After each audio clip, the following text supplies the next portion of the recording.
ETF index mutual funds నేర్చుకుని stock మార్కెట్లో రాణించాలనుకుంటున్నారా? వెంటనే ఈ నెంబర్కి కాల్ చేయండి.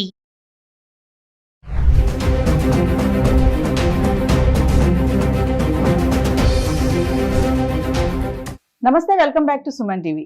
ఏసీ, ఎయిర్ కండిషనర్, ఏసీని ఎలా వాడాలి, మరి దాని యొక్క కెపాసిటీ ఎలా మెయింటైన్ చేయాలి, అసలు డబుల్ బెడ్రూమ్ ఇంట్లో ఎన్ని ఏసీలు ఉండొచ్చు, కెపాసిటీ ఎలా ఉంటుంది, ఇవన్నీ ఏంటి, ఇవెందుకు మాట్లాడుతున్నారు అనుకుంటున్నారు. రీసెంట్గా చూసుకుంటే హర్యానా, ముంబై, నోయిడాలో ఏసీ కంప్రెసర్లు పేలడము, చాలామంది చనిపోవడం మనం చూస్తున్నాము. రీసెంట్గా హైదరాబాద్లో మణికొండలో అపార్ట్మెంట్లో ఏసీ షార్ట్ సర్క్యూట్ అయ్యి ఒక వ్యక్తి ప్రాణాలు కోల్పోయాడు.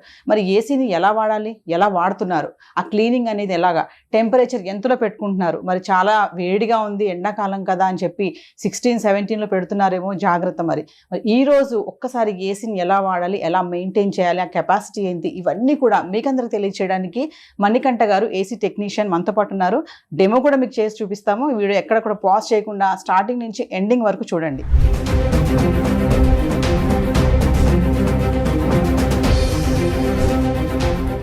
నమస్తే మణికంఠ గారు. నమస్తే మేడం. మణికంఠ గారు, ఈ మధ్య కాలంలో చూసుకుంటే ఎలక్ట్రానిక్ వస్తువులు అనేవి పేలడం అనేది మనం చూస్తూనే ఉన్నాం. మామూలుగా మొబైల్ ఛార్జర్ ఎక్కువ హీట్ అయితే పేలుతుంది అంటారు. అలాగే చూస్తే ఏసీ, ఎయిర్ కండిషనర్ కూడా కంప్రెసర్లో మంటలు రావడము, షార్ట్ సర్క్యూట్ అవ్వడము, చాలామంది ప్రాణాలు పోవడం కూడా మనం చూస్తున్నాం. అంటే ఒక టెక్నీషియన్గా ఈరోజు మా వ్యూవర్స్కి ఏసీని ఎలా మెయింటైన్ చేయాలి, ఆ కెపాసిటీ కానీ, ఆ టెంపరేచర్ కానీ, ఎందుకు ఈ ప్రమాదాలు అన్నీ జరుగుతున్నాయంటే కారణాలు ఏంటంటారు? అదేవిధంగా నేను వచ్చి ఏసీ టెక్నీషియన్గా 15 ఏళ్ళ అనుభవం ఉంది. ఈ మధ్యకాలంలో ఏసీలు పేలిన సందర్భాలు కూడా నిజంగానే ఉన్నాయి. దాని నిమిత్తమే స్టూడియోకి వచ్చి చెప్పడం జరుగుతుంది.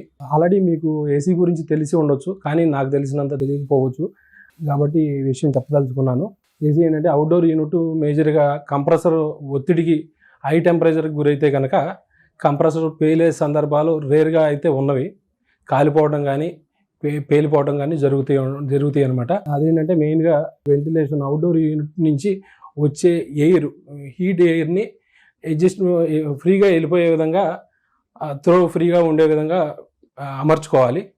లేదనుకుంటే ఏంటంటే ఆటోమేటిక్గా ఆ హీట్ ఎయిర్ వల్ల, ఆల్రెడీ ఎండాకాలం హీట్ వల్ల ఎక్కువ హీట్ అయిపోయి హై ప్రెషర్కి లోనై గ్యాస్ పంపింగ్ ఉంటుంది అనమాట.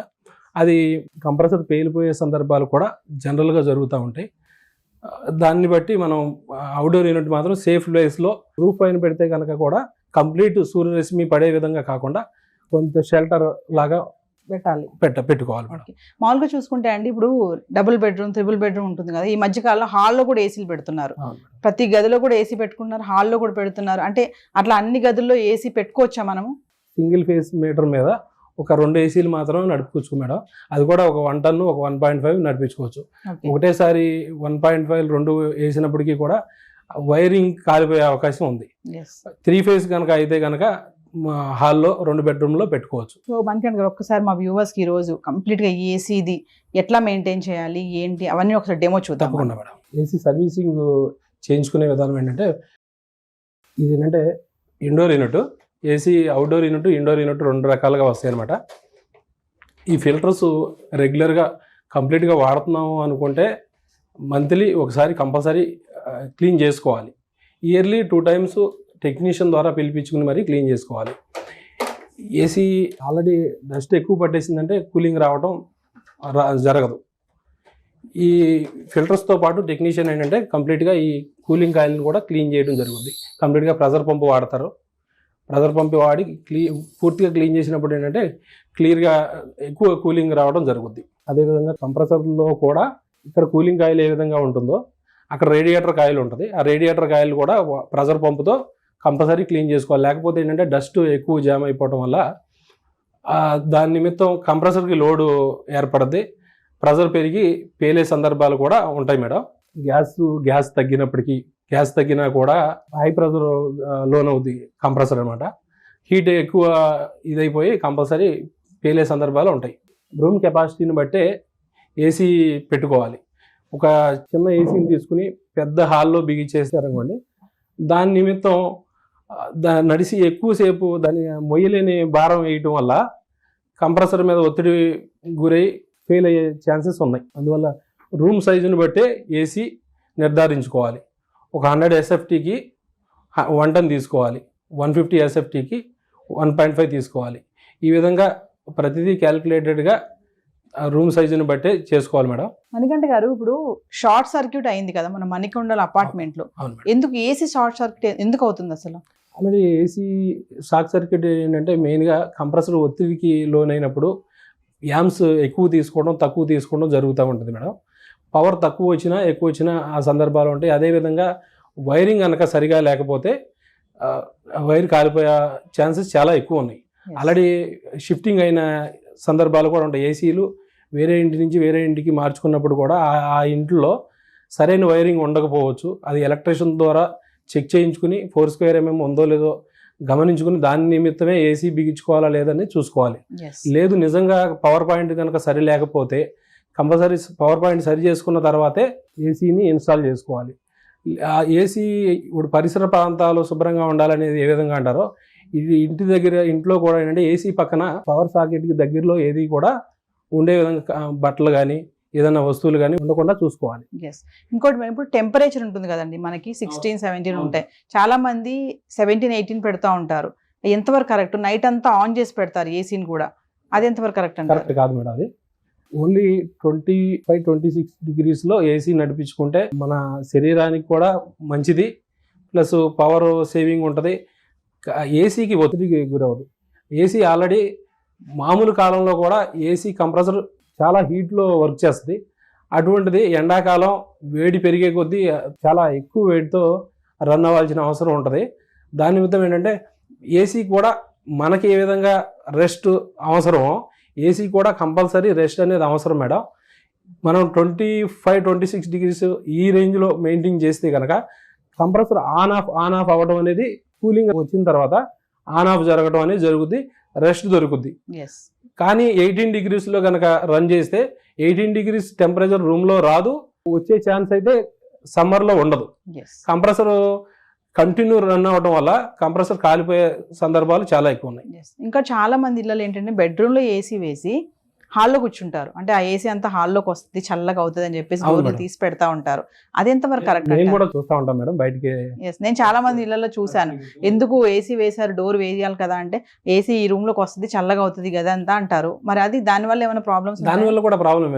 మన కెపాసిటీని బట్టి, మన రూమ్ కెపాసిటీని బట్టి ఏసీ పెట్టుకోవాలి. కానీ మనం ఒక రూమ్లో పెట్టి ఇంకో రూమ్లోకి వచ్చే అంత టైం నడిపించాలంటే కంప్రెసర్ మీద ఒత్తిడి పెరుగుద్ది.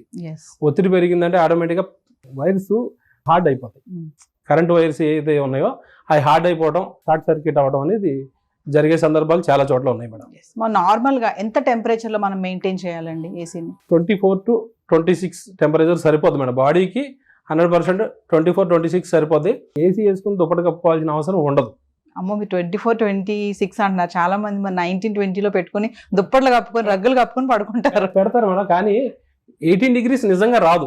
మీరు 18 degrees పెట్టినా 24 degrees పెట్టినా ఏసీ నుంచి వచ్చే ఫ్లో ఏదైతే ఉందో అదే విధంగా ఉంటుంది. సేమ్ 18 degrees పెట్టినా 24. కానీ 18 degrees పెట్టడం వల్ల ఏంటంటే 18 degrees వచ్చే వరకు, రూమ్లో వచ్చే వరకు అవుట్డోర్ యూనిట్, మనకు కనపడని అవుట్డోర్ యూనిట్ నడుస్తూనే ఉంటుంది. నడుస్తూ ఉండటం వల్ల ఆటోమేటిక్గా మీకు పవర్ బిల్లు ఎక్కువ అయిపోద్ది.